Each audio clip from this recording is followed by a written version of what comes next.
Hello, friends, and welcome to Leadership Happy Hour. I tell you what, today is going to be an awesome day simply because I've got two leadership and an employee engagement experts with me today. I met them a few weeks ago at the National Speakers Association convention.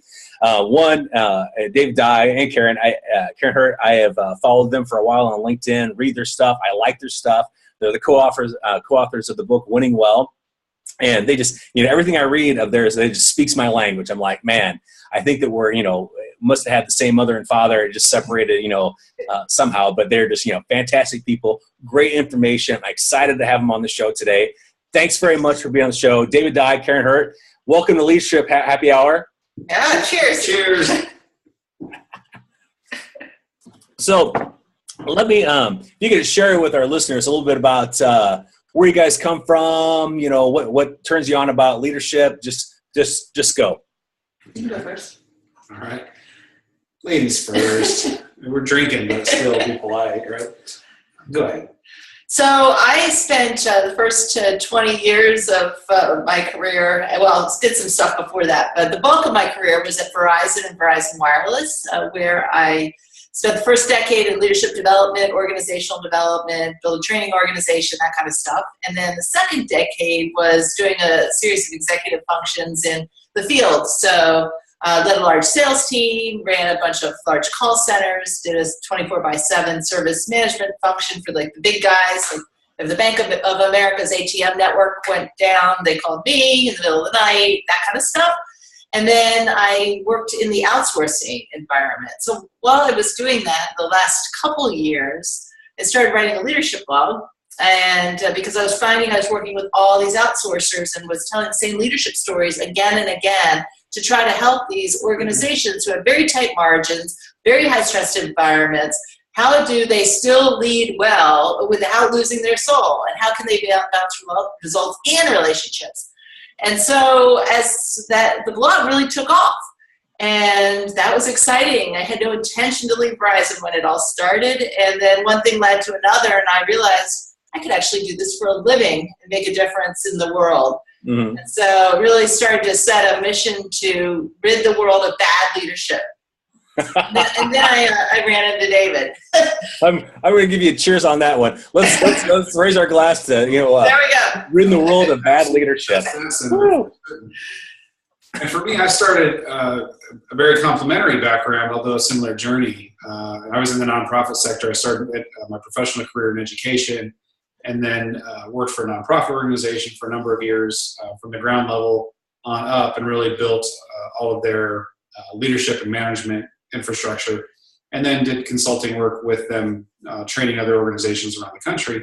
And all the while, for me, one of my biggest passions in all of that work was helping develop people, help them become their best version of themselves, and seeing the leverage that happens when you have a good manager, a good leader, be able to impact their team. And in fact, earlier today, we were talking with someone who does global customer experience work, and she was saying, the number one employee engagement tip I always give people, give your people a good leader.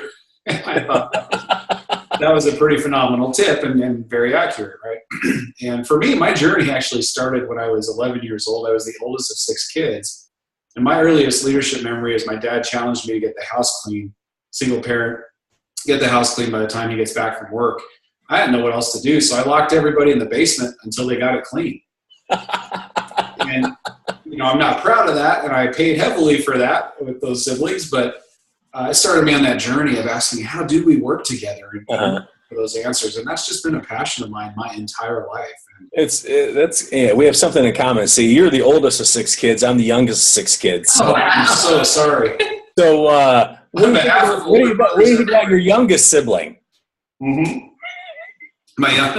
My youngest sibling, she ended up being an executive manager with one of the satellite TV companies in a similar space as Karin worked in. Mm. And so we've had many fun leadership talks. She learned a lot, not all of it good from me. Well, I'm a firm believer that, I got 4 kids myself, and like the oldest kids and the youngest kid, they're usually, in my opinion, the most confident of the group, because it's like, the oldest, for the longest time, it's just, them and mom and dad, or, them and, or the parent. It's like, it's that unit. And the youngest is like, they're just the youngest. They know that their parents love them. And the ones in the middle, they're always wondering, do they love me as much as the oldest or the youngest? We've got everybody represented here, don't we? Oh, are you a middle child, Karin? No. You're older than Jill? Are you kidding me? No, I thought she was way older than you. Oh my gosh, that is so funny. He has spent a good bit of time recently with my family, and yes, I'm the oldest by 3.5 years. We might want to edit that. We'll cut that out. I like that. That's good. So, I mean, you brought up something there as far as like, the leadership management thing. And I know that you guys, hone in on that a little bit, so what are some of your thoughts on, managers that didn't get, thrust into a leadership position? Sure. What are some of the common foibles or issues that they have to grapple with in a lot of ways? Well, I'll tackle that first, maybe philosophically, and then you get tactical. There's so much literature out there that divides leadership and management. And I understand why. It's easier to study if you study leadership and you study management and so forth. But I think we do ourselves a disservice with all the Facebook memes and everything else that say, leadership is this. And it's essentially downplay management. One of the things that we've really tried to do in Winning Well is reintegrate those practices, because for anybody who's in a frontline role, a mid-level manager type of a role, any of those positions, you have to lead and manage if you're going to succeed and be effective at what you do.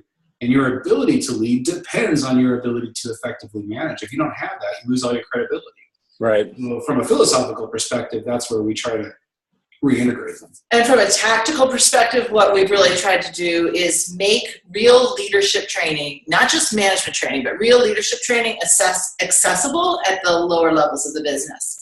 So typically things like 360-degree feedback assessments and the kind of work where you go in and you really work on your leadership philosophy, which we build those kinds of things into our training, along with the very tactical, how do you lead meetings that people want to attend, or how do you give really tough feedback in a way that people can hear it. And so we balance every one of our trainings and our online work as a combination, and not just we're teaching you how to manage, we're also teaching you how to lead. Two things that you mentioned there resonate with me. Like one of my tours in Washington, D.C. when I was in the Navy, Wednesdays were meeting days. I'd get into work, about 6 o'clock in the morning. Meetings would start at 7.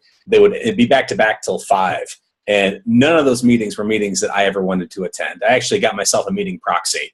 I had a guy that That's a good tip. I had a guy that worked for me, and I was like, I didn't actually call him my meeting proxy, pardon the expression, but I called him my meeting bitch. And he was like, why do I have to be called that? I'm like, why can't I be your proxy? I'm like, well, because this just sounds more fun. But what I told him was like, you get to go to this meeting for me, and you can, you have all the authority of me and my position. And, if I don't ever have to attend that meeting again, you have it in perpetuity. It is yours. Did you make him wear glasses? Exactly. It is yours. Go and do what you need to do. Because I just didn't have the time to go to all the meetings that I needed to go to. And most of them were just meetings to talk about other meetings. So, when you say that, building meetings that people actually want to attend, that interests me. And I want to know, some tips you have for helping people make those kind of meetings. Absolutely. This is David's favorite topic. One of them. Yeah.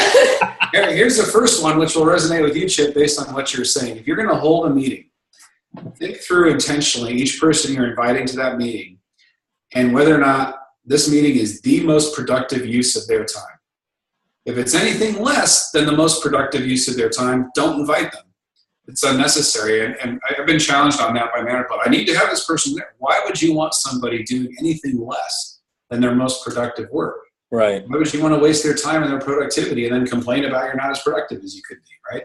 So from a high level standpoint, that's a high bar, right, to jump over. But I think if you set that as your intention, that this has to be productive for every single person in the room, it redefines what's going on there. Yeah.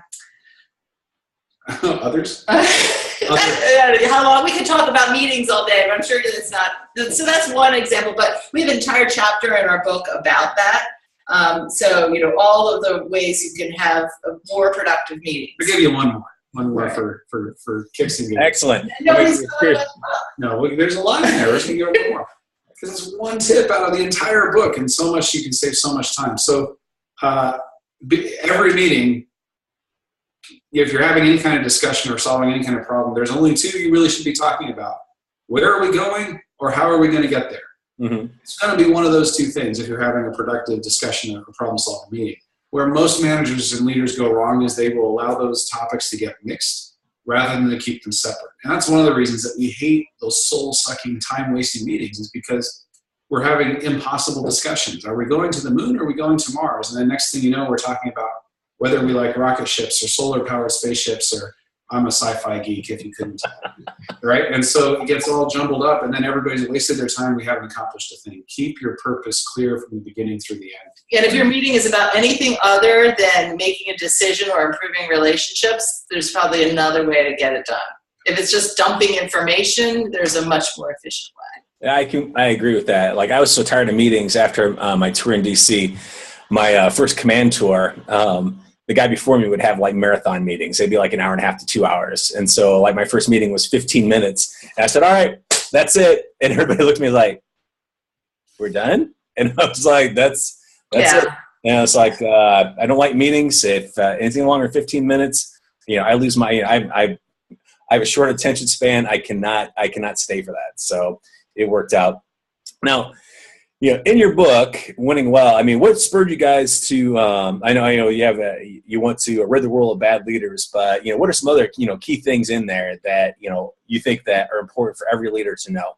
Well, the main premise is that you can blend the bottom line with the human spirit, that it's not an either or. And so our Winning Well model is based on the internal values of confidence, saying, you need to stand up for what matters. You need to have an audacious vision. You need to really speak the truth to your people. With humility, of surrounding yourself with people who will challenge you, right? Admitting your mistakes, being a little bit vulnerable. So those are the core internal values. And then on the model, the external values or focus areas are balancing results, having a clear vision, holding people accountable, and relationships, creating genuine connections, working on developing your people. And then if you can get all that right, then you're what we call a winning well manager. And it's a constant striving to improve all those areas to become the best winning well manager you can be. But if any of those get out of balance, that's when you have a problem where you see what we call user manager. And David does a really good user manager rap, which maybe he'll splice it at some notes. I want to hear that. So, that's where you see these really destructive behaviors where people work to get results at all costs. Right, but if you have a overly focused on relationships or overly humble, which is actually false humility, if you're putting yourself last, that's not really humble either. That's when you see the pleaser mentality come in, and you're just trying to get everybody to like you, and you're not really getting any work done. So in our work, in our book, in our courses, in our boot camps, we work to help people balance all of those components to be more effective leaders and managers. I like that. And I like that you brought up the whole, the police mentality, and because I see that a lot of times people worry about being liked and making, and you brought up previously about having the hard discussions with people, which sometimes is difficult. And that, in my opinion, you don't have to be liked. I mean, it's good to be likable, and I think that comes through consistency and, solid communication, with people, and, honesty in your communication, but having those hard conversations, well, quite frankly, I mean, when you're in the trenches, I mean, it's difficult. It's difficult to give people bad news. What are some things advice you give managers on having those difficult conversations with people that, maybe you see the potential in somebody, they're not really hitting the mark. You don't want to hurt their feelings too much. How do you handle, tell people to handle that kind of situation? Well, before you actually dive into it, so much of those kinds of conversations, it's part, again, of the fundamentals, the framework of everything we're talking about. Begin with clear expectations and making sure that you have mutually shared, clear commitments with one another about what success looks like. What does success look like for your organization, for your team or department, and for the role? If those three things aren't clear, you don't have the framework or basis to go have the conversation that you were talking about. So assuming that that's clear and that you've checked for understanding and you made sure that the person really does know what that looks like. Mm-hmm. Then from there, to have that conversation with, and we call it the INSPIRE model for inspiring performance. But really, boiling it down, it comes down to observe the behavior. And you initiate the conversation. What did you notice? It's the I is initiate, the N is notice. What did you notice about their performance, about their behavior? And most of the things that drive managers crazy are the little irritating things that we let go. Somebody's late to a meeting, and we say, well, Bob was late. But you know what? He's going to figure it out by next week. And doggone, he's going to be on time. And like here, every time we say that, managers laugh because we all do it. We've all been there. It's like, I know that they're eventually going to get this. I mean, surely they understand. Surely they're going to get this eventually. I mean, I know that it's going to be the case. It's just so funny that because like you said, we've all been there. We've all lived that. And you can clear up 90% of that kind of thing just by saying, hey, Bob, I noticed you walked in at 9:15 this morning. What's going on? And you don't even have to get through the rest of the model because most of the time, 90% of the time, that's enough for Bob to say, oh, Chip's really paying attention. Okay, this does matter that I'm here. And that clears up the majority of it. And the things that it doesn't, you can go in and have a little bit deeper discussion. Yeah, and our model really talks about how to have these conversations in an efficient way. And that's the biggest mistake that we see is that people will drag out these conversations and they are painful for everybody. But if you just observe the behavior, you notice what's happening, you give people a chance to talk about it, you set clear expectations for the next time, and you talk about when you're going to follow up. That can take 10 minutes. Or less. It does not need to take an hour. And I think that is where everybody then braces and they get defensive and just do it, be candid, and then move on and follow up. Yeah, because after a while it gets to be where you're just sounding like Charlie Brown's teacher. That's all people hear. Yeah. It's or they sandwich it so much in between. I hate that sandwich technique. Tell them something good, then tell them what you really want to say, then tell them something else good. It's all lost in the sauce. We're out to rid the world of the sandwich feedback technique. If you're trying to bring somebody some critical or negative or growth feedback, sandwiching it ruins your credibility and ruins your relationship with the person. We actually, one of Karin's blog readers wrote in and calls that Diaper Genie feedback. And so now Diaper Genie feedback is a key element of the workshops that we teach, right? So the idea is if you take you know what Diaper Genie is? Yeah. Yeah. So you take the poop, right, and you put it in the bag and then you roll it up. And then, so in Diaper Genie feedback, especially as it moves up the organization or down the organization, it gets wrapped in so many layers of plastic. By the time the person who really needs it, it doesn't even smell bad anymore. It's not accurate. It doesn't. I'm sorry. That is an awesome analogy.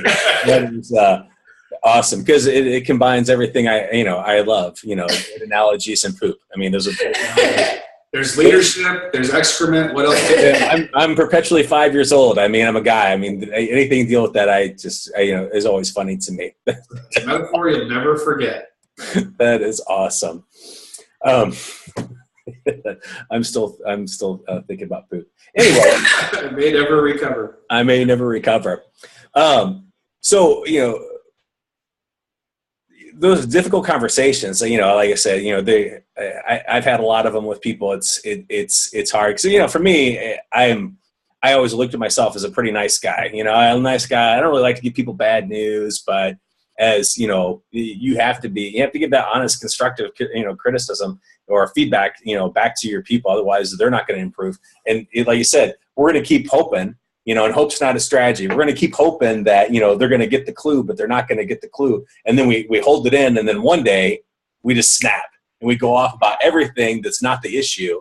And the real issue never really gets addressed. It's actually one of the tendencies, a characteristic of pleaser manager types, that their relationships can look real good for a little while, however long that is. But at some point, consistently, you see that snap where they feel like everybody should perform because they've been nice to them, but they haven't made expectations clear, they haven't given the feedback that can help people to perform, all those sort of things. So one of the things that we suggest and invite our pleaser managers to consider is that when you're not giving feedback or when you're not holding somebody accountable, you're actually hurting them.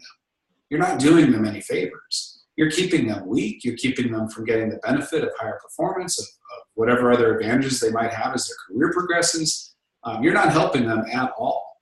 And even if you get to the point, we have a chapter on termination with grace and dignity. And we're not talking about layoffs or economic things. We're talking about if you need to terminate somebody's employment for due cause, for performance, any of those sorts of things, if you let them stay, you're not doing them any favors and you're hurting your team. So if you want to actually help and serve people, you can actually terminate somebody and have it be an act of love and compassion for that person. You know, I like that you said that, because I'm a firm believer that, you know, people don't like to be I don't want to say lied to, but not given all the information. Sometimes with somebody that is more of a pleaser, like you put them, sometimes they won't give the full picture because they don't want to hurt somebody's feelings, and they do end up actually, you know, impacting that person in a negative way because they didn't give them all the information. Going back to what you said, something a little bit earlier, and I like what you said, is that sometimes when you tell people the expectation that or that you're noticing, I think that's what you said, you know, that tends to take care of it. You know, somebody comes in late and you actually notice it. You know, coming from a believer, people normally gravitate towards the expectations that are set for them. But, you know, we sometimes fall short of actually communicating those expectations to people. You know, we assume people know what we know. We assume people, you know what to do. You know, we make all these, you know, what I call critical assumption errors. You know, what are some, you know, good communication strategies that, you know, you give, you know, your people in your trainings, as far as like, you know, breaking down barriers and setting those expectations in a positive way? I'm just running into this with a client that I've been working with. I went in to do just winning well training with them. And then we found out there were a bunch of other organizational dynamics that were going on that we really needed to address in order for the training to even be effective, right? Some training is not always the only answer to situations. And one of the things that we found out was, the CEO says, well, I've communicated our vision. They should understand what it is, because that's where it was written down. I said, well, when? He's like, well, we had an offsite in December, right? Okay, that's great, but that's not enough, right? So, you know, you need to be communicating every single month. And I also, you know, I always say 5 times, 5 different ways, right? Communicate everything that you're doing to the point that you feel like you are being so overly redundant that you're almost embarrassed. But that's what gets through, because there's so much else going on. Right. People are focused on their thing. And meanwhile, the direction may have shifted, but they're still focused on their thing. And they haven't even had time to look up and notice that you've said something in an email somewhere. in an email that was like, you know, super long that right. they just gleaned anyway. Right.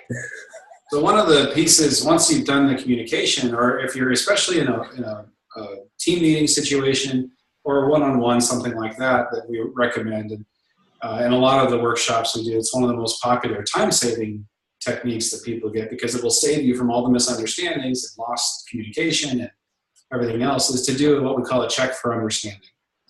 And that's simply, once expectations have been shared or committed, whether it was a team discussion and agreement, or you shared something, or a team member shared something, is you do a quick check-in at the end of the conversation, say, hey, I want to make sure we're on the same page. So what are the 3 things that we're doing walking out? What did you hear? What did you hear? Well, here's number 3, and make sure we're on the same page. And if you don't hear the same thing, then we clarify until we get there. But what most managers do is they'll have a conversation, they'll have a meeting, they'll say, okay, great, any questions? Okay, hearing none, we're adjourned. And what does that silence mean? It could mean they've got it and they want to go. It could mean they don't have a clue, but they don't want to risk asking, right? So you don't know they know until you hear it from them. Right. Yeah, I would say the other thing is really being sure you're connecting what you're asking people to do with why you're asking them to do it. We ran into this. It's so embarrassing when we screw up our own philosophy. So today we had spent the day doing a strategic planning discussion for what's winning well going to look like for the next 5 years, right? And so there's something that there's an action item that we've been working on. Now here's our interpretation. He thinks we're doing some other guy a favor. He thinks that's not in context. I think we're going to help promote this guy's work, and he's helping promote us in his sector. There's some reciprocity. And I'm like, this is all part of our international brand. And, you know, so I have like this big reason we're doing this, and he's got this reason we're doing it. Now, somewhere the answer is probably right in the middle, but we were both, I had it as a huge priority. He had it as on his to-do list. Parallel tracks. Yeah, and so he's like, well, wait a minute, we better talk about what you just said about why this is so important. Because it was the first time I was hearing it. It was in her head. And she's not alone. We all do that. And I like to say to you know, your listeners out there, right, you always make sense to you, at least if you're sober. Yeah. Well, you know, I'm with you. I think my ideas are like the best ideas ever. I think they're like manna from heaven. You know, other people's ideas, I don't know if they're always as great, but it doesn't make me bad. It just makes me a human being, you know, and we're all kind of like that. Well, for what it's worth, her idea was a very good one. I think I like what you put on what you'd said about when you mess up your own strategy, or because I think we sometimes tend to romanticize the whole leadership role. You know, we put on this pedestal of like, I'm going to do this and I'm going to do that, but you know, we're human beings. We make mistakes, and you know, it's not all sunshine and lollipops leading people. It's not. I mean, it's hard because not only are you responsible for your stuff, you're responsible for everybody else's stuff as well. You know, which can be hard. It can be frustrating. It can be disappointing. And, you know, sometimes we can't see our own mistakes until somebody else points them out to us. So I like that you put that, because it adds that bit of humanness in, you know, what you're talking about as far as leadership goes. Yeah, that's where the humility comes in, is being willing to realize that you're not perfect, and if you screw up, then you just say, I screwed up, and because your team already knows you screwed up. Yeah. Right? It's not a secret, but we treat it like it's a secret. Oh, if I acknowledge it, I'm going to look weak. No, you look stupid. Yeah. And there is going to be conflict. That's the other thing we can spend a lot of time talking about, because, you know, well, what if we make each other mad while we're doing all this work? You know, as you build a long-term strategy, you realize you are going to piss each other off, and from time to time, and that is all part of it. Yeah, if you have human beings working together, it's not a matter of whether or not there's going to be conflict. It's what you're going to do with it productively. And that's, I think, where we get ourselves in trouble as leaders sometimes, is if we try to avoid it or think that it's inherently a bad thing. And both users and pleasers can do that. Users are like, I don't have time for this conflict. Mm-hmm. You got to make time, because that healthy conflict is where the best ideas and commitment comes from. Yeah. Pleasers say, I'm afraid of the conflict. Well, you better get unafraid and learn to work through it, because it's going to help you get to the results you need. So there's, you know, it's definitely a part of it. And like Karin said, when we screw up, own it. I screwed up. It's okay. And people actually admire your strength when you do that. Yeah, some of the best leaders I worked for had the ability to laugh at their mistakes before anybody else did, and which kind of diffused the whole situation. But what it also did was almost created this atmosphere of risk without fear of reprise. Yes. If if the boss was strong enough and tough enough to laugh at his own mistakes, you know, then I can do the same thing. You know, I then, in essence, I've gotten permission to do the same. And, you know, I'm not going to be afraid to step outside my comfort zone and do something different and try something different, because, you know, he's created this atmosphere where, you know, hey, we make mistakes. That's just the way it is. And, you know, those kind of leaders are few and far between that can just, but they're the best, in my opinion, to usually work with, because they just, you know, it creates a completely different atmosphere in which to operate. I'm trying to think I had a question on the top of my head, but then it just went away. So with your book, Winning Well, what are some, we hit on communication, and you were bringing up conflict and, you know, dealing with conflict. In today's world, you know, you pull up Facebook, you pull everything, everybody's so angry all the time. I mean, just like, they're just angry about anything and everything. Yeah. And I think that a lot of that's, you know, people see stuff on Facebook, they obviously don't leave it at home, they bring it into the workplace, they're already angry, you know, sometimes, you know, things spur up. What are some, you know, ways that you help leaders, or tools that you give them to help, you know, diffuse situations quickly? Sure. Well, one of my favorites is our expectations matrix, and you start by, you just draw a simple grid. You say, this is what I expect, this is what I don't expect, this is what I receive, this is what I don't receive. And then you each fill it out.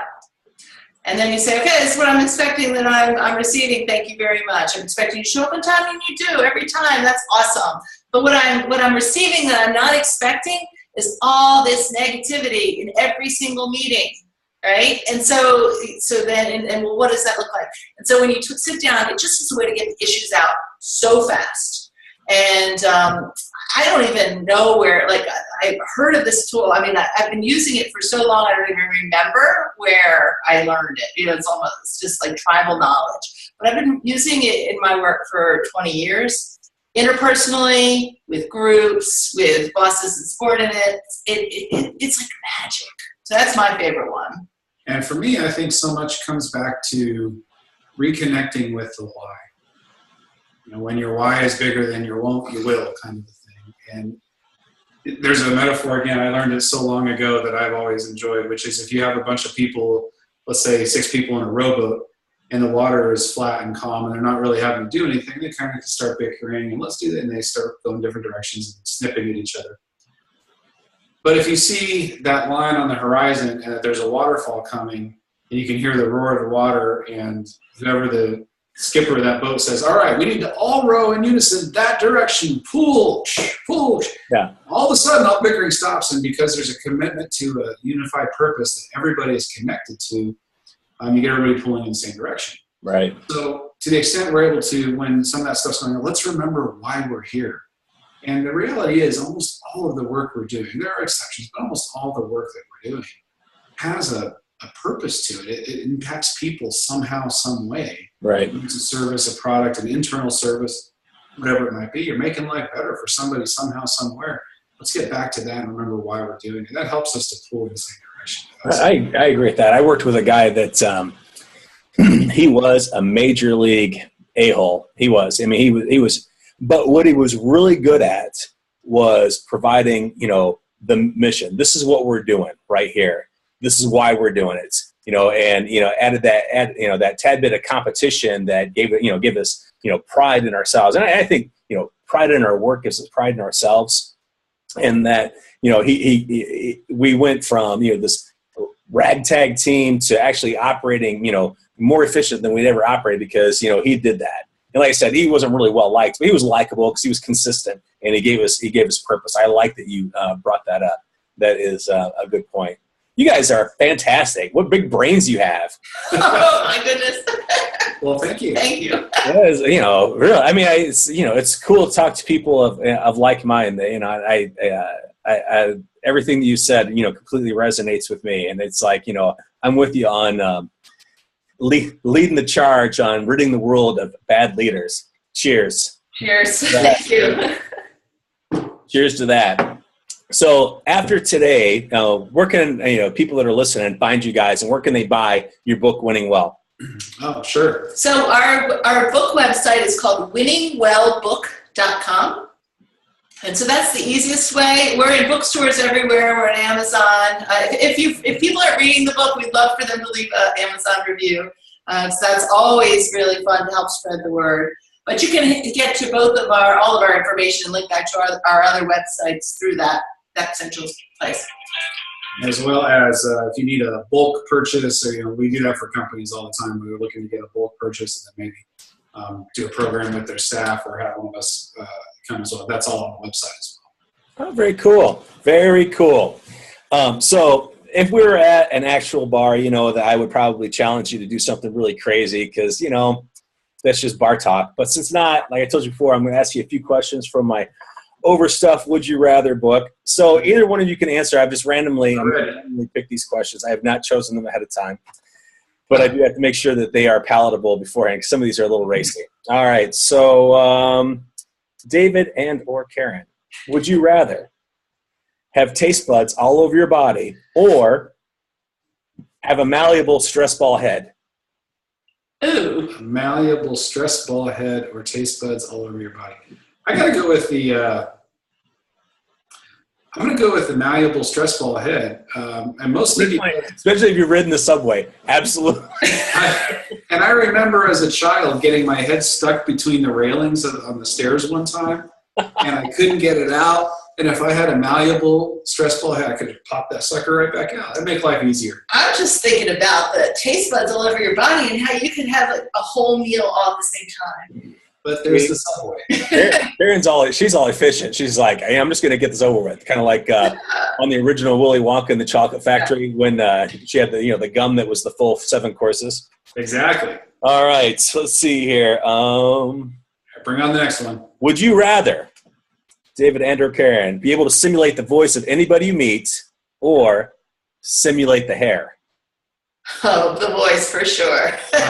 I'm going with the voice myself on that one. Yeah, me too. I hear some voices like, man, I would love to have a voice like what that. What a great keynote ability, right? You bring it on, you're on stage, and And now I'm going to be Scott McCain.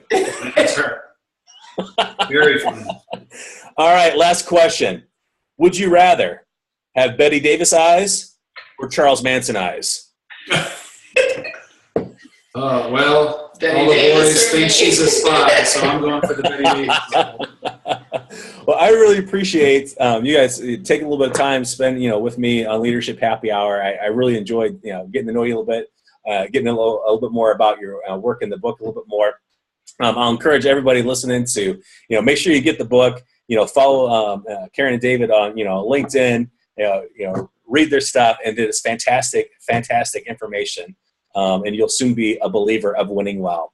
For everybody listening, if you need to find me, I am Chip Lutz, the Unconventional Leader. You can find me at unconventionalleader.com. I want to appreciate you for listening. And again, thank you for being on the show today. Cheers to you. Cheers. Thank you so much. Great to spend time with you. Pleasure was mine.